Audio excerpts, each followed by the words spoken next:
पापध्वान्तक्षयाय च श्रीमानाविरभूद्भूमौ रामानुजदिवाकरः श्रीमानाविरभूद्भूमौ रामानुजदिवाकरः।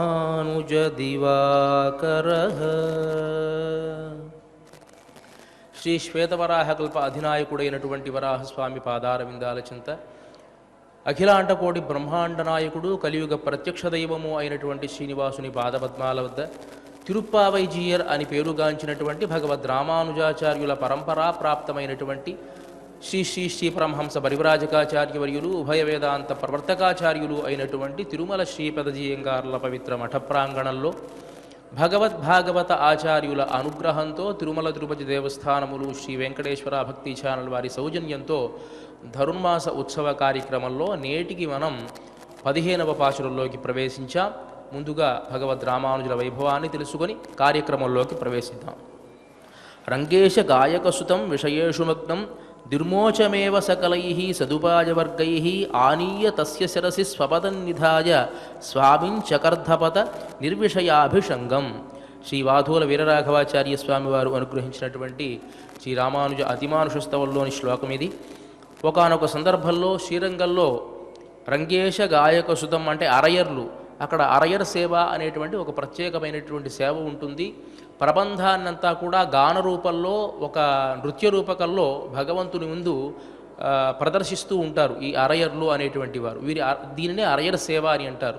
ఒకానొక అరయర్లు వేరే వేరే విషయాలలో అంటే చెడు విషయాలలో మగ్నం అవ్వడం వల్ల వారిని మార్పు చేయడం కోసం భగవద్ రామానుజులు వారిని ఆశ్రయించేట్టు చేసుకొని వారికి మంచి మనస్సును ఇచ్చారు అనేటువంటి విషయాన్ని ఇక్కడ వాధూల వీరరాఘవాచార్య స్వామి వారు తెలియజేస్తూ, ఆహా ఎంత వైభవం స్వామి నీది, విషయాలలో మగ్నమైనటువంటి వారిని కూడా మరణించి కనికరించావే అని చెప్పి భగవద్ రామానుజుల వైభవాన్ని ఈ శ్లోకం ద్వారా కీర్తిస్తారు.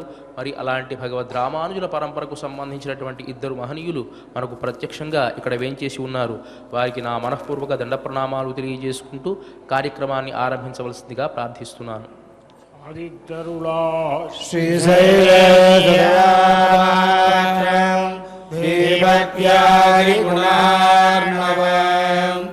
యతీంద్రప్రవణం వందే రమ్యజామాదరం మునిం లక్ష్మీనాగసమారంభాం నాదయామునమధ్యమాం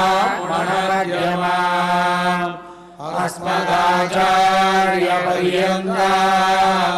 వందే గురుపరంపరాం. యో నిత్యమచ్యుతపదాంబుజయుగ్మయుగ్మం వ్యామోహదత్తదితరాణి కృష్ణాయ మేనే అస్మద్గురోర్ భగవతోస్య సింధో రామానుజస్య శరణం ప్రపద్యే. మాతాపితాయువదయస్తనయా విభూమి సర్వం యదేవ నియమేన మదన్వయానాం ఆద్యస్య న కులపతే కరుణాభిరామం శ్రీమత్తదంఘ్రియుగళం ప్రణమామి ముహూర్తం. పూర్ణం సరస్వమగదాత్మయ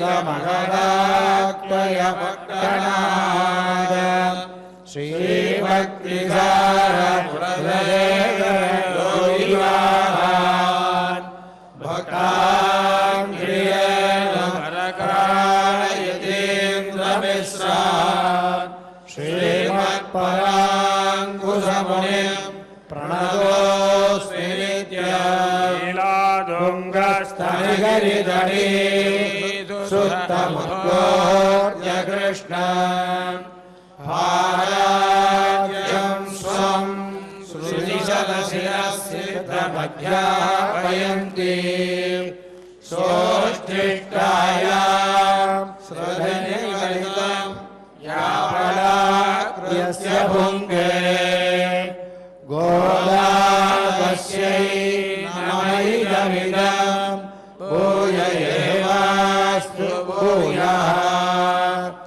அன்னவயல் புதுவை ஆண்டாள் அரங்கற்கே பண்ணதிருப்பாவை பல்வதியம் இன்னிசையால் பாடிக் கொடுத்தார் நற்பாமாலை பூமாலை சூடிக் கொடுத்தாலை சொல்லு சூடிக் கொடுத்த சுடர்கொடியே தொல்பாவை பாடி அருள வல்ல பல்வளையாய் நாடினே வேங்கடவர்க்கென்ன விதி என்னையும் மாற்றம் நாமகளவா வண்ணமே நல்கு இளங்கிளியே என்ன முழங்குறியோ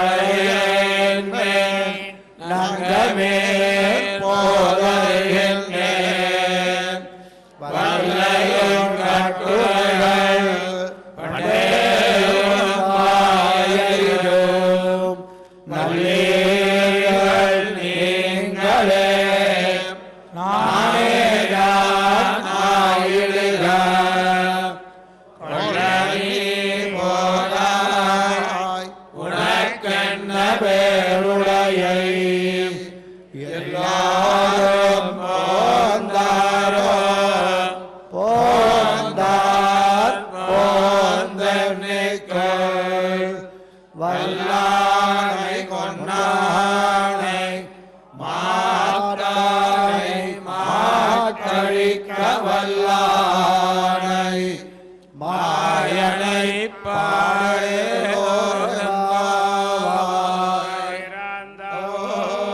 கோவிந்தன் வாழுமோ சோதி மணிமாலம் தோன்றுமோ நீதியால் நல்ல பக்தர் வாழுமோ நான் மறைகள் போதுமோ விடுபட்டோர் வேதக்கோர் பாதங்கள் தீர்க்கும் பரமனடி காட்டும் வேதனைத்திற்கும் பித்தாகும் கோரங்களைந்தும் ஐந்தும் அறியாத மானிடரை கையம் சுமப்பதும் வம்பு அடிப்பூரத்தில் துணிக்கால் வாழியே திருப்பாவை 30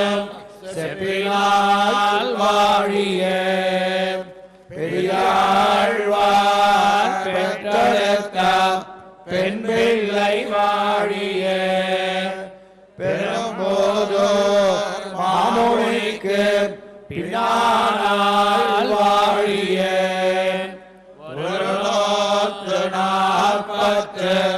140 நுழைத்தால் வாழியே உயரங்கற்கே உகந்தளித்தால் வாழியே மறுவாரம் திருவள்ளி வளநாடு வாழியே வன்புருவை நகர் போதை மலர்பதங்கள் வாழியே. శ్రీమతే రామానుజాయ నమః. శ్రీమద్వరవరమునయే నమః. ముందుగా పాశురాన్ని అనుసంధానం చేసుకొని పాశుర అర్థాల్లోకి ప్రవేశిద్దాం. ఎల్లే ఇళంగిళియే మురంగుదియో சில்லன்னழையேன்மின் அங்கைமீர் போதருகின்னே வல்லை உன் கட்டுரகள் உன் வாயிரதும் வள்ளீர்கள் நீங்களே ஆனேதானாயுடுக நீ போதாய் உனக்கென்ன வேருடையை எல்லாரும் போந்தாரோ போந்தார் போந்தார் போந்தெண்ணிக்கொள் போந்தார் போந்தெண்ணிக்கொள் வல்லானை கொன்னானை வல்லானை கொண்டானை மாத்தாரை மாத்தழிக்க வல்லானை மாத்தாரை மாத்தழிக்க வல்லானை மாயனை பாடேலோர் எம்பாவாய் மாயனை பாடேலோர் எம்பாவாய். ஆண்டாள் திருவடிகளே శరణం. ప్రియ భగవద్బంధువులారా, తిరుప్పావై వ్రతంలో మనం ఇంచుమించు సగం వ్రతం పూర్తి చేసుకున్నట్టే. ఇవాల్టి ఈ పాశురంతో గోపబాలికలందరినీ కూడా మేల్కొలపడం పూర్తి అవుతుంది. వేదంలో పూర్వభాగము ఉత్తర భాగము అని రెండు విధాలుగా ఉంటుంది. పూర్వభాగమంతా కర్మకాండను గురించి చర్చిస్తే ఉత్తర భాగమంతా కూడాను జ్ఞానకాండను గురించి చర్చిస్తుంది. అంటే నువ్వు చేసేటువంటి కర్మ గనక నువ్వు సక్రమంగా చేసినట్టయితే తద్వారా పరమాత్మకు సంబంధించిన విషయాలు మనం అనుభవించవచ్చు అనేటువంటిది వేదం మనకు తెలియజేసేటువంటి ఒక విషయం. అదేవిధంగా ఈ గోపికలంతా కూడాను కర్మకాండ అంటే అందరూ కూడా మనం వ్రతాన్ని ఆచరిద్దాం అని ఒకరినొకరు కూడా లేపుకొని రేపటి పాశురంలో నందగోపుని భవనం దగ్గరికి ప్రవేశిస్తారు. అది రేపటి పాశురంలో మనం చూస్తాం. ఇక ఇవాల్టి ఈ పాశురంలో ఎంత విలక్షణమైనటువంటి గోపిక అంటే పరిపూర్ణమైనటువంటి వైష్ణవ లక్షణం కలిగినటువంటి గోపిక ఈ గోపిక. మనకు సంప్రదాయంలో ఏం తెలియజేస్తారు అంటే రూక్షాక్షరాణి శృణ్వన్వై తథా భాగవతేరితాన్ ప్రణామపూర్వకం క్షాంత్య యావదేత్ వైష్ణవోహి సహా అని. భగవద్భక్తులు ఎవరైనా సరే మనల్ని పొరపాటుగా కానీ తెలిసైనా కానీ ఒక మాట అంటే వెంటనే దానికి ప్రతిస్పందించకూడదు. వారు ఏమైనా సరే దాన్ని మనం అంగీకరించి ప్రణామపూర్వకం క్షాంత్య నమస్కారం చేసి ఓర్పుతో వారితో మాట్లాడేటువంటి వారు ఎవరైనా ఉన్నారు అంటే యోవదేత్ వైష్ణవోహి సహా వారే భగవద్భక్తులు అని మనకు శాస్త్రం తెలియజేస్తుంది. ఇవాల్టి ఈ పాశురంలో మనకు అలాంటి లక్షణమైనటువంటి విలక్షణమైనటువంటి గోపిక మనకు కనిపిస్తుంది. భగవద్భక్తులైనటువంటి వాళ్ళు ఎలాంటి వాళ్ళు అంటే ఛాయామన్యత్ర కుర్వంతి తిష్టంతి స్వయమాతపే ఫలాన్యపి పరార్థాయ వృక్షాః సత్పురుషా ఇవ అని కీర్తిస్తుంది మనకు నీతిశాస్త్రం. అంటే సత్పురుషులైనటువంటి వాళ్ళు ఎలా ఉంటారు అంటే ఛాయామన్యస్య కుర్వంతి. ఒక చెట్టు బాగా మండుటెండలో ఉందనుకోండి, ఆ చెట్టుకి పాపం నీడ ఉండదు, కానీ ఆ చెట్టును ఆశ్రయించినటువంటి వాడు మాత్రం నీడను పొందుతాడు. ఛాయా అన్యస్య కుర్వంతి, తనకు మాత్రం నీడ ఉండదు. తిష్టంతి స్వయమాతపే, తాను మాత్రం ఎండలో అలాగే నిలిచి ఉంటుంది. ఫలాన్యపి పరార్థాయ, ఆ వృక్షానికి సంబంధించినటువంటి ఫలాలు కూడా దానికోసం తను వాడుకుంటుందా, ఇతరుల కోసమే ఇస్తుంది కదా. ఫలాన్యపి పరార్థాయ వృక్షాః సత్పురుషా ఇవ అని మనకు శాస్త్రం తెలియజేస్తుంది. సత్పురుషులైనటువంటి వాళ్ళు తమ కోసం ఏదీ కూడా చేసుకోరు, ఇతరుల కోసమే చేసుకుంటారు అని చెప్పినట్లుగా భగవద్భక్తులు సత్పురుషుల లాంటి వాళ్ళే. వాళ్ళు కూడా సత్పురుషుడు అయినటువంటి తర్వాతే వాడు భగవద్భక్తుడు అవుతాడు. కాబట్టి సత్పురుషులకు ఉండేటువంటి లక్షణాలన్నీ కూడా భగవద్భక్తుడికి కూడా ఉంటుంది. వారు పొరపాటునైనా సరే ఒక శాపం ఇచ్చినా అది వృధపోదు. మనకు భాగవతంలో గజేంద్ర వృత్తాంతం చెప్పుకుంటాం కదా. గజేంద్రుడి యొక్క పూర్వజన్మ వృత్తాంతాన్ని తెలియజేస్తూ గజేంద్రుడు ఇంద్రద్యుమ్నుడు అనేటువంటి ఒక గొప్ప మహారాజు. ఆయన ఒకానొక సందర్భంలో పూజలో ఉండి ధ్యానంలో నిమగ్నమై ఉన్నటువంటి సందర్భంలో అగస్త్య మహర్షి వచ్చాడు. అగస్త్య మహర్షి వచ్చిన విషయం కూడా పాపం అతనికి తెలియదు, ఈ ఇంద్రద్యుమ్నుడికి తెలియదు. ధ్యానంలో నిమగ్నమై ఉన్నాడు. ధ్యానంలో నిమగ్నమైనటువంటి ఇంద్రద్యుమ్నుడిని చూసి కోపంతో అగస్త్యుడు శాపాన్ని ఇచ్చాడు. ఏమిటి అంటే, నాలాంటి వాడు వచ్చినా కూడా, తపశ్శాలి అయినటువంటి మునీశ్వరుడు వచ్చినా కూడా నువ్వు కనీసం మర్యాద చేయలేదు, కాబట్టి మర్యాద తెలియనటువంటి ఏనుగులాగా, మూఢుడైనటువంటి ఏనుగులాగా నువ్వు మారిపోతావు అని శాపాన్నిచ్చాడు. ఇంద్రద్యుమ్నుడు ఏమీ మాట్లాడలా. వాస్తవానికి అతని దోషం ఏదైనా ఉందా ఇక్కడ? ధ్యానంలో నిమగ్నమైనటువంటి ఇంద్రద్యుమ్నుణ్ణి అగస్త్యుడు కోపంతో శపించాడు. మనకందరికీ అనిపిస్తుంది కదా, ఎంత పెద్ద శాపాన్ని ఇచ్చాడండి, తప్పు కదా అగస్త్య మహర్షిది అని. తప్పైతే తప్పవచ్చుగాక, కానీ ఎంత అదృష్టమో చూడండి. ఇంద్రద్యుమ్నుడు గజేంద్రుడిలాగా వచ్చి అదే భగవద్భక్తి కలిగి పరమాత్మ యొక్క సందర్శనం తాను చేసుకొని మోక్షాన్ని పొందాడు. అదే గనక అగస్త్యుడు గనక శాపాన్ని ఇవ్వకుండా ఉండి ఉంటే అతను మహారాజుగా చక్రవర్తిగా ఎన్ని జన్మలు ఎత్తాల్సి వచ్చేదో, ఎన్ని జన్మలలోనైనా సరే ఆ శ్రీ మహావిష్ణువును చూసేటువంటి భాగ్యం వాడికి కలుగుతుందా? కలగదు కదా. కేవలం అగస్త్యుడు శాపాన్నిచ్చాడు, నువ్వు గజేంద్రుడిగా మారతావు, నీకు శాప విమోచనం హరి ద్వారా జరుగుతుంది అని అనడం వల్ల ఆ శాపంలో కూడా ఒక వరం ఉన్నది అతనికి. సాక్షాత్తు పరమాత్మ యొక్క సందర్శనం అనేటువంటిది ఈ శరీరంతో మనకు కలుగుతుందా? కలియుగంలో కలగదండి. భగవంతుని యొక్క సాక్షాత్కారము అనేటువంటిది కలియుగంలో ఎవరికీ కూడా కలగదు. ఎలా కలుగుతుంది అంటే స్వప్నంలోనో ధ్యానంలోనో కలగవలసిందే కానీ ప్రత్యక్షంగా కలగదు అని శాస్త్రం మనకు తెలియజేస్తోంది. కాబట్టి మరి ఆ ద్వాపరాది యుగాలలోనే కలగనటువంటి ఆ భగవత్ సందర్శనం గజేంద్రుడికి కలిగింది. ఇవాళ ప్రతిరోజు కూడాను ప్రాతరుత్థాయ అంటే ఉదయం లేవగానే గజేంద్ర మోక్షాన్ని అనుసంధానం చేసుకోవాలి అని అంటాం. కానీ ఇంద్రద్యుమ్న మహారాజుని తలుచుకోవాలి అని ఎవడన్నా అంటాడా? వాడు పూర్వజన్మలో ఇంద్రద్యుమ్న మహారాజు, వాడు ఎవడికి తెలుసుగాక. కానీ గజేంద్రుడు, గజేంద్ర వృత్తాంతము, గజేంద్ర మోక్షము అని ఇన్నిసార్లు చెప్పుకుంటున్నామే, గజేంద్రుడిని ఇన్నిసార్లు తలుచుకుంటూ ఉన్నామంటే పూర్వజన్మలో ఇంద్రద్యుమ్న మహారాజు అయితే అవ్వచ్చుగాక, కానీ గజేంద్రుడినే తలుచుకుంటున్నాము అంటే భగవద్భక్తుడైనటువంటి అగస్త్య మహర్షి ఇచ్చినటువంటి శాపం వల్ల. కాబట్టి భగవద్భక్తులైనటువంటి వారు శాపాన్నిచ్చినా సరే మనం దాన్ని ఓర్పుతో గ్రహించాలి, దాన్ని అంగీకరించాలి, మారు మాట్లాడకూడదు. ఇదే విధంగా నారద మహర్షి కూడా నలకోబర మణిగ్రీవులకు శాపాన్ని ఇచ్చాడు. నలకోబర మణిగ్రీవులు అనేటువంటి వారు కుబేరుడు యొక్క సంతానము. వాళ్ళు బాగా ఐశ్వర్యం ఉండడం వల్ల మదించి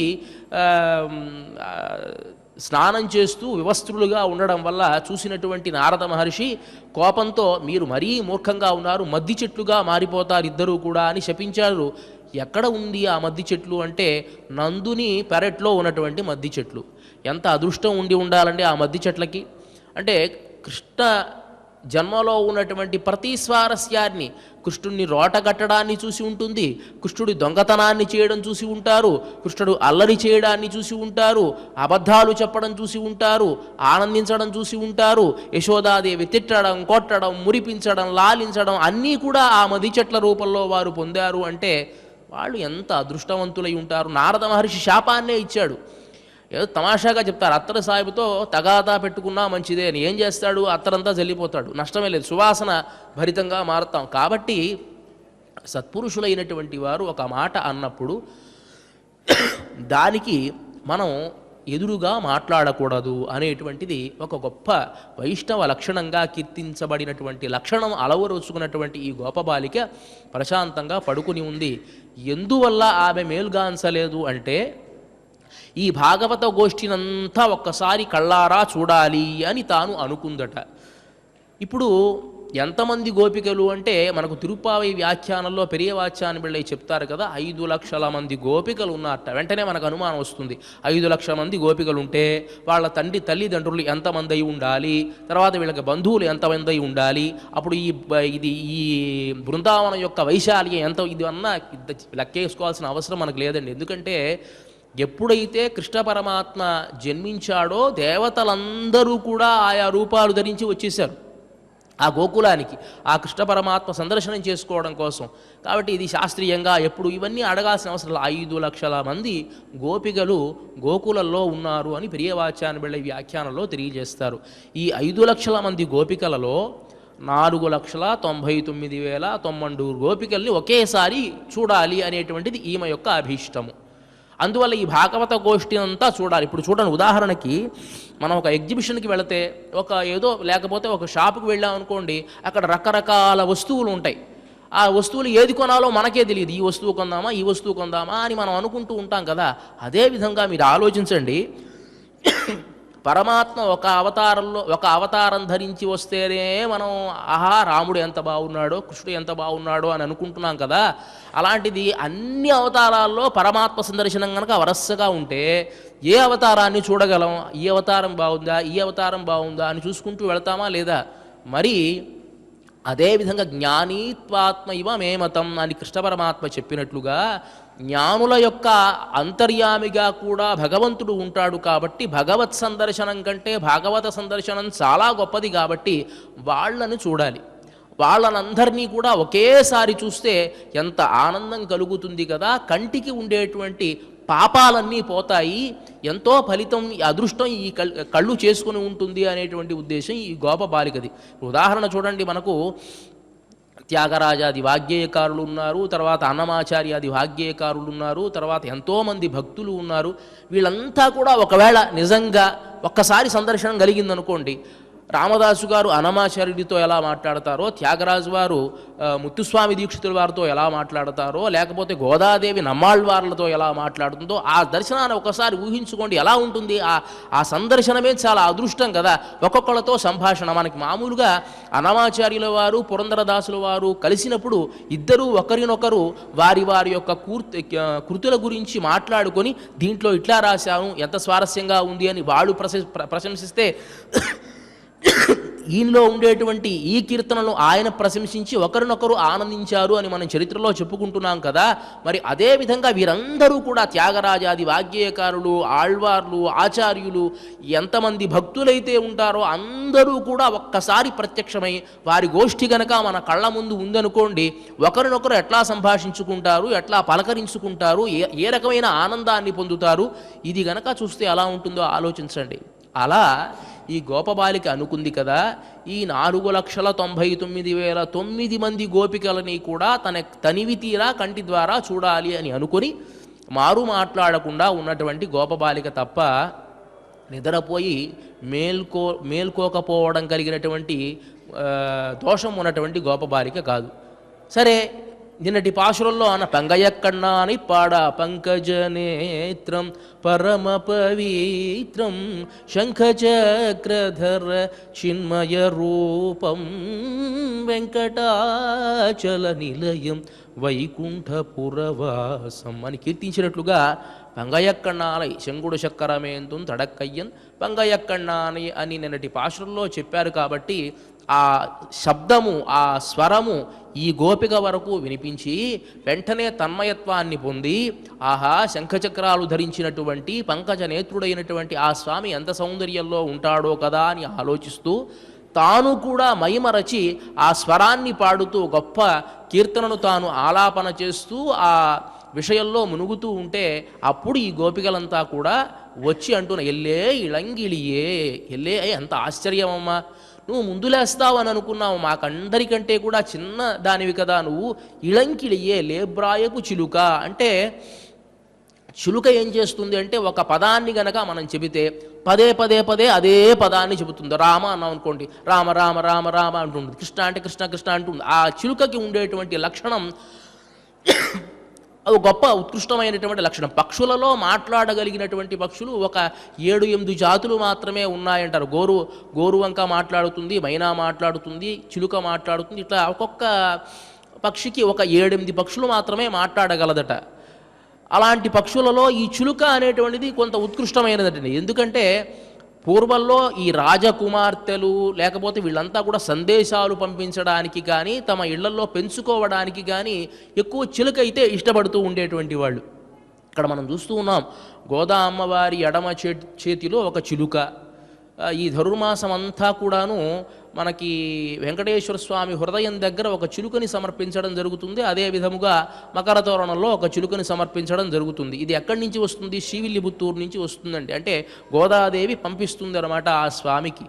అదేవిధంగా బ్రహ్మోత్సవంలో 5వ రోజు మోహిని అవతారం కోసం 4వ రోజు సాయంత్రం కూడా శ్రీవిల్లిపుత్తూరు నుంచి మాలలు చిలుకలు రావడం మనకు ఒక గొప్ప ఆనవాయితీ. ఈ చిలుక పంపించడానికి కారణం ఏమిటి?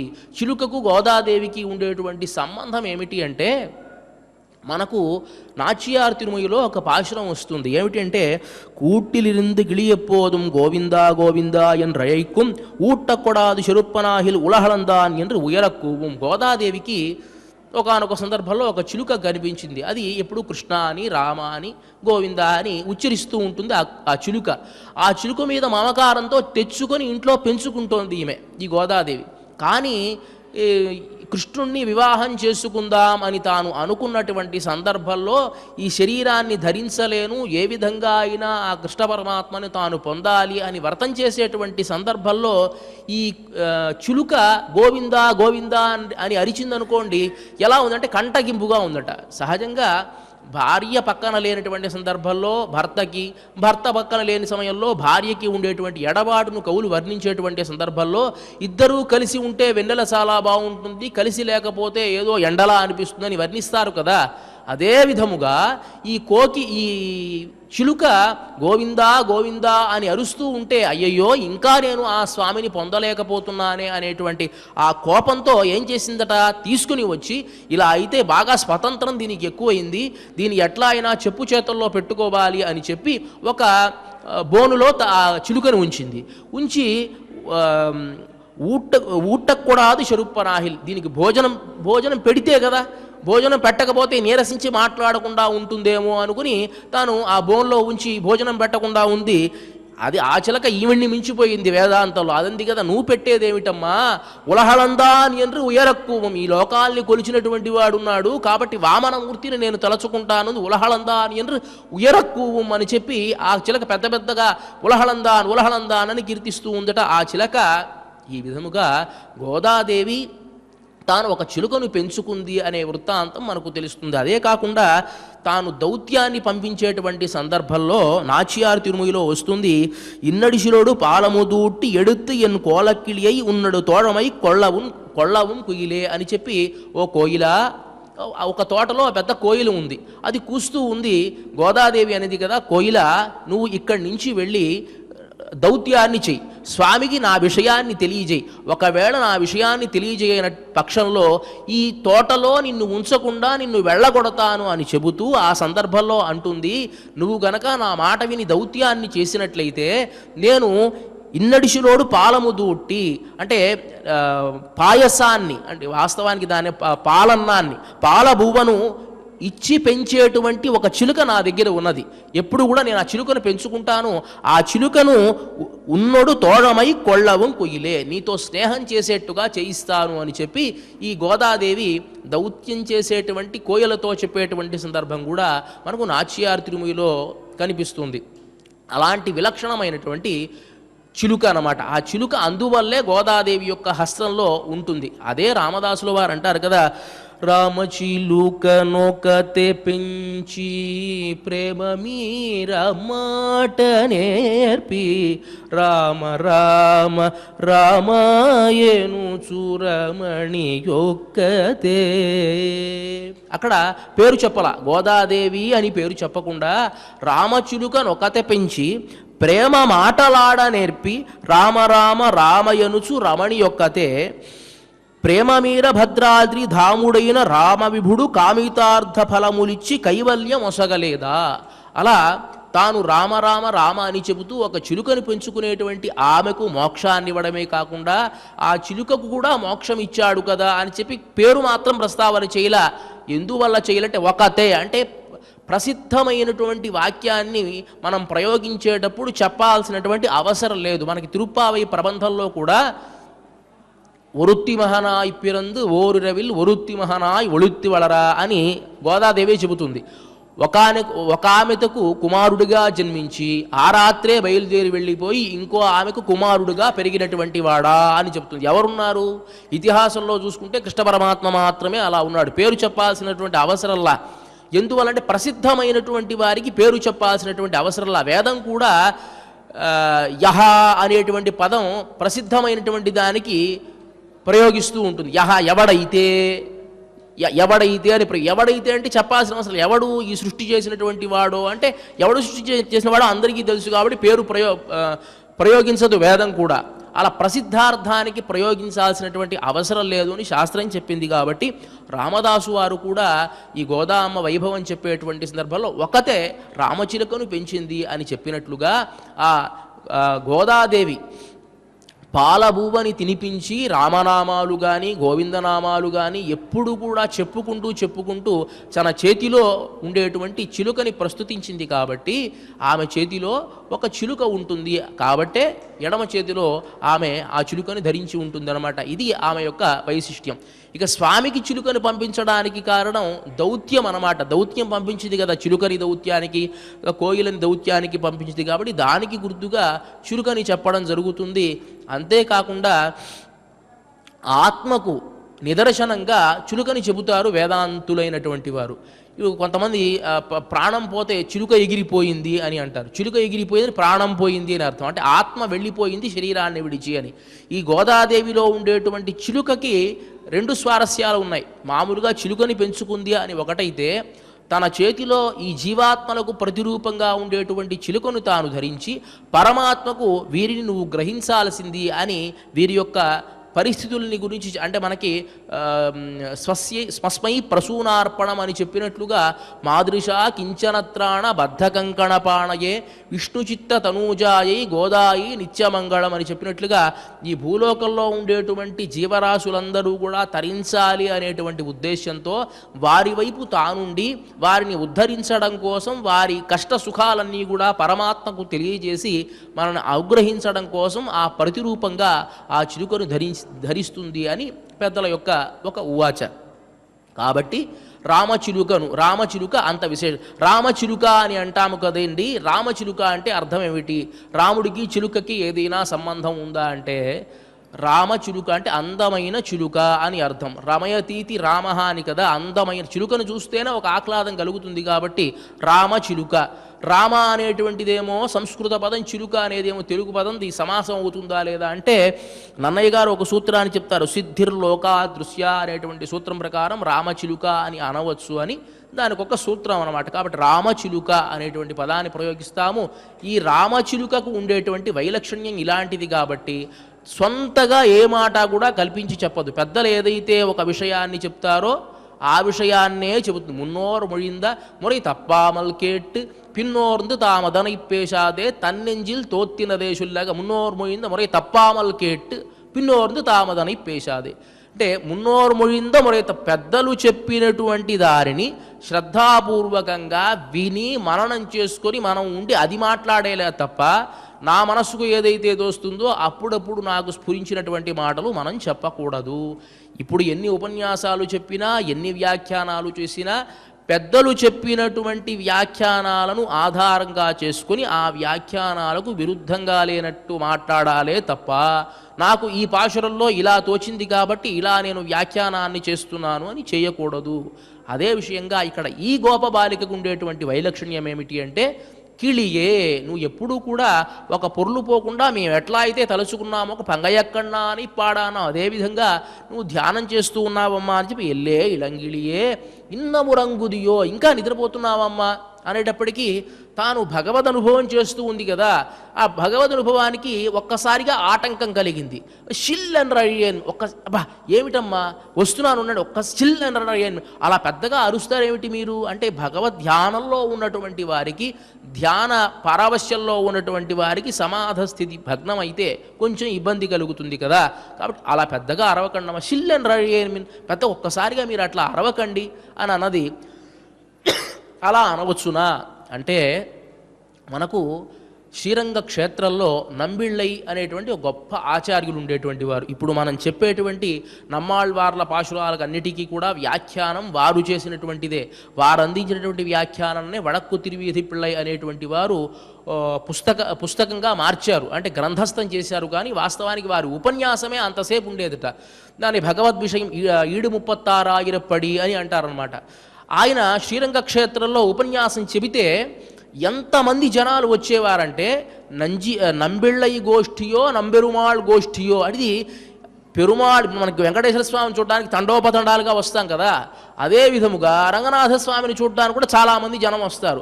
ఈ నంబిళ్ళై ఉపన్యాసం చెబుతూ ఉంటే మొత్తం దేవాలయం అంతా నిండిపోయేదట. ఈ దేవాలయం అంతా నిండిపోతే ఈ వచ్చినటువంటి ఈ భక్తులంతా ఒకవేళ రంగనాథ స్వామిని చూడడానికి వచ్చారా లేకపోతే నంబెళ్ళి ఉపన్యాసం వినడానికి వచ్చారా అనేది ఎవరికీ అర్థం అయ్యేది కాదట. అలాంటి సందర్భంలో బలిబేరంగా రంగనాథ స్వామి వస్తూ ఉంటే బలి వేసేటువంటి సందర్భంలో ఒక్కసారిగా ఈ గోష్ఠి అంతా చల్లాచది, అంటే పెరుమాళ్ళు వస్తున్నారంటే లేవాలి కదా అందరూ కూడా. నంబెళ్ళి లేచి నుంచునేవారు, వీళ్ళంతా లేచి నుంచునేవారు అనమాట. ఇలా లేచి నుంచుంటూ ఉంటే వాళ్ళంతా ఒక పేరు పెట్టారు ఆయనకి, ఏమని? కాలక్షేప విరోధి అని. మనం భగవత్ కాలక్షేపం చేస్తూ ఉంటే దానికి విరోధంగా ఉన్నాడు ఈయన, కాబట్టి ఈయన కాలక్షేప విరోధి అని అన్నారట. వెంటనే ఇది తెలుసుకున్నటువంటి రంబెరుమాళ్ అర్చకముఖంగా ఆవేశం చేసి, ఇక నుంచి రేపటి నుంచి ఆయన ఉపన్యాసం చెప్తే అటువైపు వెళ్ళవద్దు, వేరే వైపు నుంచి వెళ్ళండి అని చెప్పి ఆజ్ఞ ఇచ్చారు అని చెప్పి మనకు భగవద్ విషయంలో వచ్చేటువంటి ఒక ఇతివృత్తాంతం. అదే విధముగా ఈమె భగవద్ అనుభవం చేస్తూ ఉంటే ఒక్కసారిగా వాళ్ళు మాట్లాడారు మాట, షిల్లెన్ రడేని, ఒక్కసారి పెద్దగా అరవకండమ్మా, షిల్లెన్ రడేని నంగమీర్ పోదడు నేను వస్తున్నా, బయలుదేరి వస్తున్నాను నేను అని అన్నది. అంటే వల్లే కట్టురలహమ్మ, నీ పుల్ల విరుపు మాటలు చాలా చమత్కారంగా మాట్లాడతావు, నువ్వు తిట్టినా కూడా ఎవరికి తిట్టినట్టు ఉండదమ్మా, వల్లే కట్టురహల్ పండే వాయురేదు, నీ మాటకారితనం కూడా మాకు ముందే తెలుసునమ్మా అని అన్నారు. అనేటప్పటికీ వీడికి బాధ కలిగింది. బాధ కలిగి సహజంగా ఎవరైనా ఒక మాట అంటే కోపం వస్తుందా లేదా, మనం వెంటనే దానికి సమాధానం నేనేం చేశాను, వల్లీహళ్ నీంగళే, నేను మాటకారితనం కలిగిన దాన్నా, మీరే వల్లీహళ్ నీంగళే అని అయ్యయ్యో పొరపాటున మనం అన్నామే, భగవద్భక్తులైనటువంటి వాళ్ళని మనం అనవచ్చు, ఆ దోషం మనదే కదా, నానేదా నాయుడుహా, పోని నేనే కానివ్వండమ్మా, ఆ పొరపాటు నాదే అని చెప్పి తన మీదకి ఆ పొరపాటుని తాను అనుకుని, నానేదా నాయుడుహా పొల్లని పోదాయ్ ఉనక్కెన్న వేరుడయే, ఏమ్మా బయలుదేరిరా, నీకేం ప్రత్యేకత, నువ్వు వచ్చి అందరి గోష్ఠిలో కలవాలి కదా అని బయటవారు అంటూ ఉంటే, ఉనక్కి ఎల్లారూ పొందారో, అందరూ వచ్చారా, ఎందుకు అడుగుతోంది అందరూ వచ్చారా అని అంటే, వీళ్ళందరినీ కూడా ఒక్కసారిగా చూడాలి. నమ్మాళ్ళవార్లు కూడా పులిహ పులిహ పులిహ అని కీర్తిస్తారు భాగవత గోష్ఠిని అంతటినీ కూడా. భగవంతుడు శాశ్వతంగా ఉండాలి, ఆనందంగా ఈ భూలోకంలో అర్చారూపంలో ఉండాలి అంటే ఎంతోమంది భగవద్భక్తులైనటువంటి వాళ్ళు ఉంటేనే ఆయన ఉండగలడు, కానీ లేకపోతే ఉండలేడు. వీళ్ళంతా వచ్చి మంగళాశాసనం చేస్తే ఆయనకు కలిగేటువంటి బలం ఒక ప్రత్యేకమైనటువంటి బలం. దేవాలయంలో అర్చక స్వాములు పూజాధికాలన్నీ కూడా చేస్తారు, ఎన్నో రకాల దోషాలు ఉంటాయి, అది కావాలని చేయకపోయినప్పటికీ కూడాను కొన్ని దోషాలు ఆ పూజాధికాల్లో వచ్చి చేరతాయి. అది మనం చెప్పాల్సిన అవసరంలా, ఎందుకంటే ఈ శరీరంతో మనం కొన్ని పొరపాట్లు చేస్తాం కాబట్టి తెలియచేసినా చేయకపోయినా తప్పే కదా. ఆ దోషాలన్నీ పోవాలి అంటే మనం భగవంతుడికి మంగళాశాసనం చెయ్యాలి అనేటువంటిది పెద్దల యొక్క నియమనం.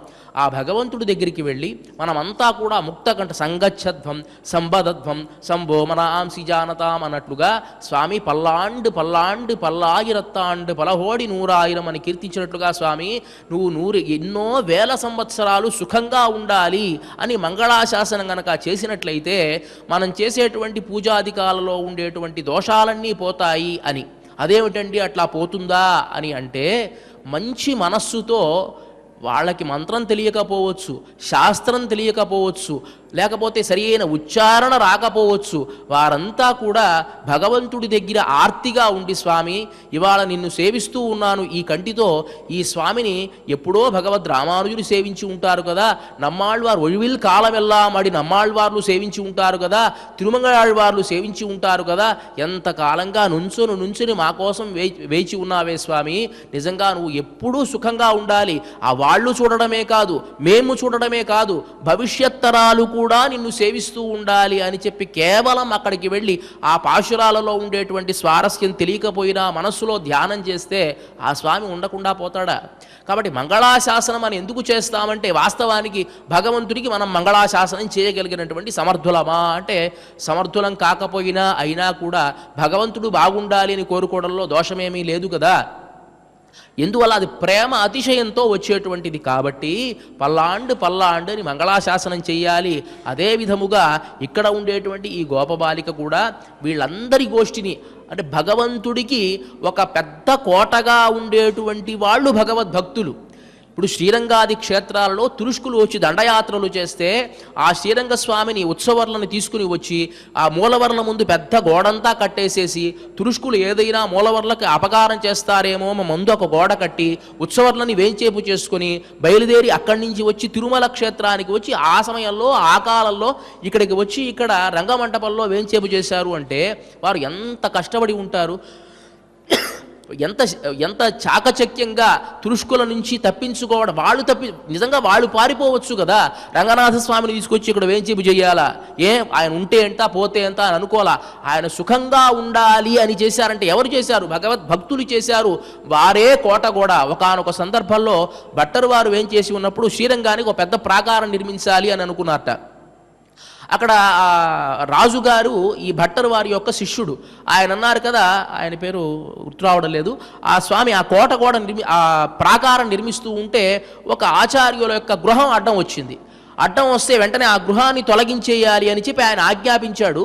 ఈ ఆచార్య పురుషులు వెళ్ళి భట్టర స్వామి దగ్గరికి వెళ్ళి విన్నవించుకున్నారు, అయ్యా ఇట్లా మా గృహం అడ్డం వచ్చిందని తొలగించేస్తున్నారు, మీరు ఒక మాట చెప్పండి, ఆ రాజుగారు మీ శిష్యుడే కదా అని అంటే వెంటనే భట్టర స్వామి వెళ్ళి ఆయనతో అన్నట్ట, ఆ ఆచార్య పురుషులు చాలా విలక్షణమైనటువంటి వారు, వారి గృహాన్ని తీయకండి అని అంటే, లేదండి మేము ప్రాకారం నిర్మించాలి అని అనుకుంటూ ఉన్నాము కాబట్టి తీసివేద్దాం అని అనుకున్నామంటే ఆయన అన్నట్ట, అంటే రంగనాథుణ్ణి కాపాడేది కేవలం ఈ గోడలే అని అనుకుంటూ ఉన్నావా? గోడలు కాదయ్యా కాపాడేది ఇలాంటి ఆచార్య పురుషులే, వీళ్ళు లేకపోతే రక్షణ ఎక్కడి నుంచి వస్తుంది? భగవద్భక్తులైనటువంటి వారు గనక లేకపోతే మంచి విషయం చెప్పేటువంటి వాడే ఉండదు.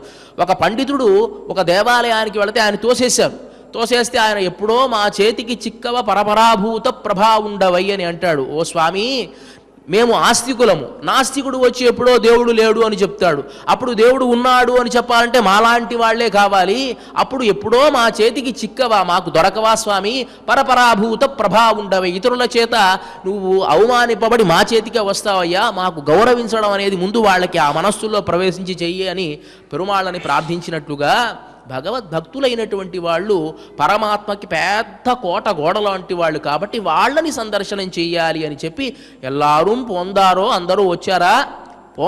పోందెన్నికొள், అందరూ వచ్చారమ్మా చూసుకో అని చెప్పి పోందెన్నికొள் వల్లానై కొన్నారై మాత్తారై మాత్తழிக்க వల్లాని మాయనై పాడేలోరెంబావా అని కీర్తిస్తూ ఉంటే ఇక్కడ ఒక ఐతిహ్యాన్ని చెబుతారు.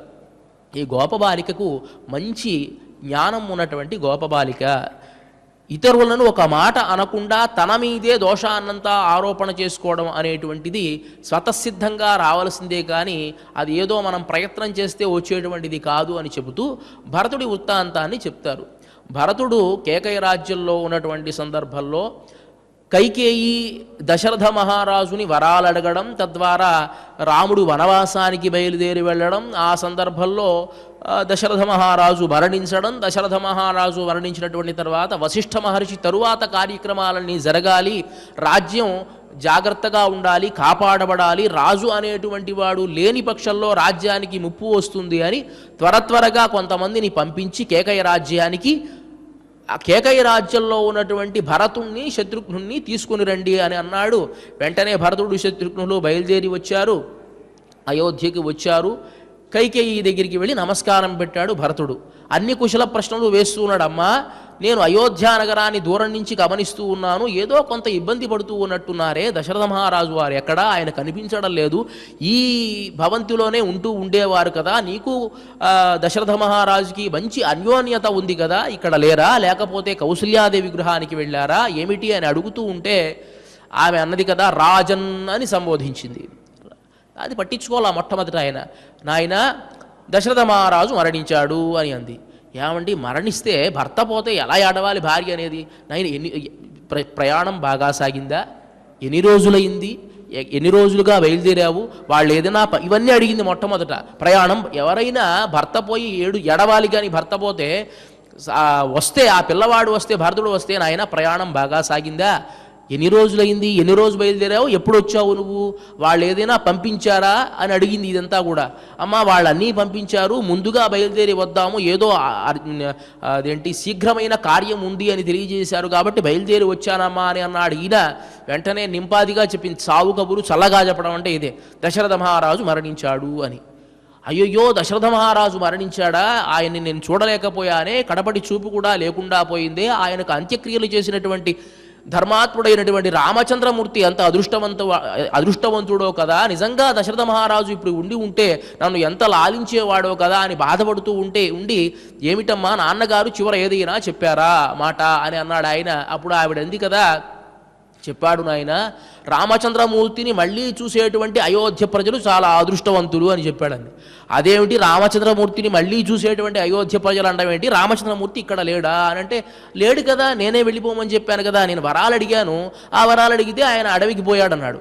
మొట్టమొదటి అర్థం కాల. అడవికి పోయాడంటే ఒకవేళ రామచంద్రమూర్తి ఏదైనా తప్పు చేశాడేమో, ఏదైనా తప్పు చేశాడు, తప్పేం చేయలేదయ్యా, నేను వరవాడికి పంపించాను రామచంద్రమూర్తిని అంది.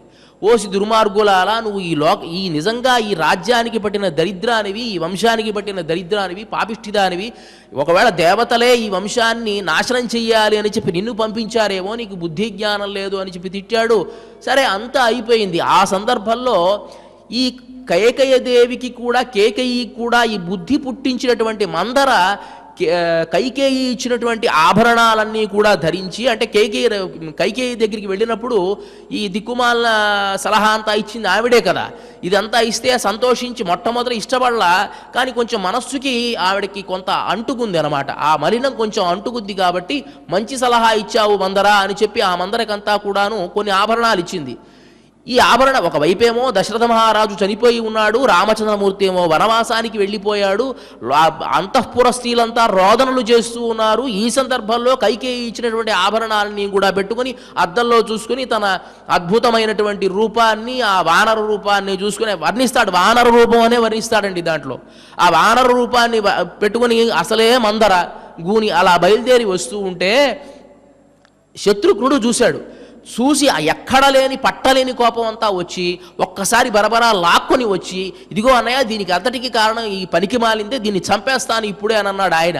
అప్పుడు అంటాడు, నా మందరాయాహ, నాయన ఈ దౌర్భాగ్యం కలగడానికి మందరేమీ కారణం కాదు. నిజంగా కైకేయి నన్ను పెంచడం కంటే రామచంద్రమూర్తిని ఎంతో ప్రేమగా పెంచింది. రామచంద్రమూర్తికి కౌసల్య కంటే కైకేయి మీద అత్యంత ప్రీతి. కానీ అలాంటిది మందర చెప్పినటువంటి ఒక్క మాటకే ఆయన మారిపోయాడు అంటే నా మందరాయ, ఇది మందర యొక్క విషయం కాదు. పోనీ దుర్బుద్ధి మొదటి నుంచే కైకేయి మనస్సులో ఉందా అని గనక అనుకున్నట్లయితే ఆలోచించినా కైకేయి ఇది కూడా కాదు. ఎందువల్ల అంటే తప్పు ఒకవేళ దశరథ మహారాజు దగ్గర ఉన్నదేమో. దశరథ మహారాజు తాను రాజ్యంలో ప్రకటించిన తరువాత కైకేయికి వచ్చి చెప్పాడు. ఇది దశరథ మహాదేవుడు లోపమే. వాస్తవానికి రామచంద్రమూర్తికి పట్టం కట్టాలి అంటే కైకేయికి, కౌసల్యకి, సుమిత్రకి ఒక మాట చెప్పి, అమ్మ రామచంద్రమూర్తికి నేను పట్టం కట్టాలి అని అనుకుంటున్నానని చెప్పవచ్చు కదా అని చెప్పలా. రాజ్యంలో ప్రకటించేశాడు. ప్రకటించేసి వచ్చి కైకేయి దగ్గరికి వచ్చి నేను రాముడికి రాజ్య పట్టాభిషేకం చేస్తున్నాను అని అన్నాడు. కాబట్టి ఒకవేళ దశరథ మహారాజు చెప్పకపోవడం వల్ల దశరథ మహారాజు మనస్సులో ఏదో దురుద్దేశం ఉన్నది అని ఒకవేళ కైకేయికి అనిపించి కైకేయి ఇలా కోరి ఉంటుందేమో అని అనుకుని, కైకేయిది దోషం కాదు, దశరథ మహారాజు అయి ఉండవచ్చు అని అనుకుని, కాదు దశరథ మహారాజుది కూడా కాదు. ఒకవేళ దశరథ మహారాజు అలా అనుకుని ఉన్నట్లేదు, దశరథ మహారాజు రామచంద్రమూర్తికి చెప్పలేదు కదా, నువ్వు వనానికి వెళ్ళవయ్యా అని నోటి ద్వారా చెప్పలేక ఏడ్చాడు కదా, కైకేయి కదా చెప్పింది పూర్తిగా, మరి రామచంద్రమూర్తి అలా వెళ్ళిపోకుండా ఉండాల్సింది అనుకుని, లేదు రాముడు మర్యాదా పురుషుడు, అమ్మ చెబితే నాన్న చెప్పకుండా ఉంటాడా అని బయలుదేరి వెళ్ళాడు. కాబట్టి రామచంద్రమూర్తికి కూడా దోషం కాదయ్యా, ఇదంతా నా ప్రారబ్ధం, నేను చేసుకున్నటువంటి పాపం, వనప్రవేశే రఘునందనస్య, ఇదంతా నా పాపమేనయ్యా అని చెప్పి తన మీదే ఆ పాపాన్ని వేసుకుంటాడు భరతుడు. తాను చేయనటువంటి తప్పుకి ఎన్నో 14 ఏళ్ళు తాను ఆ శిక్షను అనుభవించినటువంటి మహానుభావుడు. కాబట్టి అలాంటి భరతుడికి ఉండేటువంటి లక్షణం ఈ గోపికకి ఉన్నది అని ఈ గోపికని వాళ్ళంతా కూడా లేపి కీర్తించి వాళ్ళ గోష్ఠిలో కలుపుకొని ముందు సాగుతూ ఉన్నారు. ఇవాల్టితో ఈ గోపికలందరినీ కూడా మేల్కొలపడం అనేటువంటి పని పూర్తయింది. వ్రతంలో సగం పూర్తయింది. ఇక రేపటి నుంచి మనం ఆ కృష్ణ భవంతి దగ్గర ఈ గోపికలు ప్రార్థించేటువంటి ప్రార్థనా విషయాలు మనం తెలుసుకుంటాం. ఇక ఇవాల్టి ఈ కార్యక్రమంలో చిట్ట చివరి అంశమైనటువంటిది శ్రీ ఆండాళ్ అనుగ్రహంతో శ్రీమతి తెలిగిచెర్ల కందాడై సీతమ్మ గారు తెలిగించినటువంటి తిరుప్పావైలోని ఇవాల్టి ఈ పాశురం ఎల్లే ఇళంగిలియే అనేటువంటి ఈ పాశురానికి సరళ వాక్సుధారసమును చాలా చిలుకు లేత చిలుక అనేటువంటి ఈ గేయాన్ని తిరుమల తిరుపతి దేవస్థాన ఆస్థాన విద్వాంసులు శ్రీ గరిమెళ్ల బాలకృష్ణ ప్రసాద్ గారు స్వరపరచడం జరిగింది. దీనిని తిరుమల తిరుపతి దేవస్థానముల అన్నమాచార్య కళాశాల బృందంలో బృందానికి సంబంధించినటువంటి శ్రీమతి నల్లాన్ చక్రవర్తుల శ్రీదేవి గారు ఆలాపన చేయడం జరుగుతుంది. ఈ కార్యక్రమాన్ని నాద నీరాజన మంటపం నుంచి ప్రత్యక్ష ప్రసారం ద్వారా మనం వీక్షించవచ్చు. ఇక ఇవాల్టి ఈ కార్యక్రమాన్ని క్షమాప్రార్థన నుంచి మంగళం వరకు మనం అంతా కలిసి ప్రార్థన చేసి ముగిద్దాం. అథ క్షమా ప్రార్థన యదక్షరపదభ్రష్టం మాత్రాహీనం చ యద్భవేత్ తత్సర్వం క్షమ్యతాం దేవ నారాయణ నమోస్తుతే. అథ భగవత్ సమర్పణం కాయేన వాచా మనసేంద్రియైర్వా బుద్ధ్యాత్మనా వా ప్రకృతే స్వభావాత్ కరోమి యద్యత్ సకలం పరస్మై నారాయణాయేతి సమర్పయామి. అథ లోకక్షేమ ప్రార్థనా స్వస్తి ప్రజాభ్యః పరిపాలయంతాం న్యాయేన మార్గేణ మహీం మహిషాః. గోబ్రాహ్మణేభ్యః శుభమస్తు నిత్యం. లోకాः సమస్తాः సుఖినో భవంతు. అథ మంగళం మంగళం కోసలేంద్రాయ మహనీయ గుణాత్మనే చక్రవర్తి తనూజాయ సార్వభౌమాయ మంగళం. అస్తు గోపాల బాలాయ నిత్యాయ పరమాత్మనే భక్తవాత్సల్య నిధయే నిత్యభోగ్యాయ మంగళం. శ్రీమత్యై విష్ణు చిత్తార్య మనోనందన హేతవే నందనందన సుందర్యై గోదాయై నిత్యమంగళం. శ్రియః కాంతాయ కళ్యాణ నిధయే నిధయేర్థినాం. శ్రీవేంకట నివాసాయ శ్రీనివాసాయ మంగళం.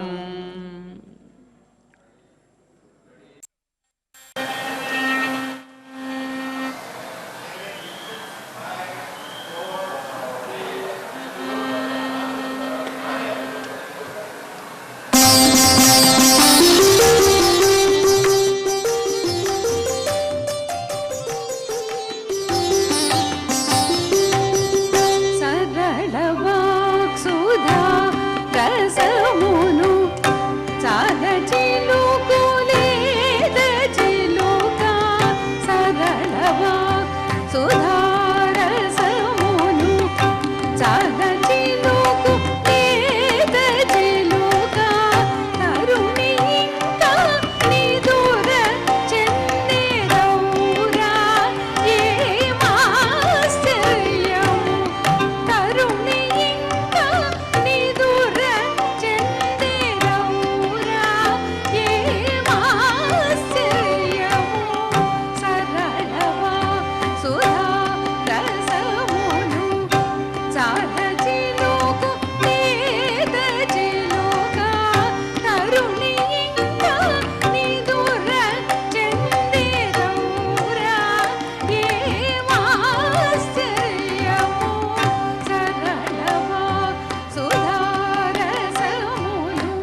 ఓ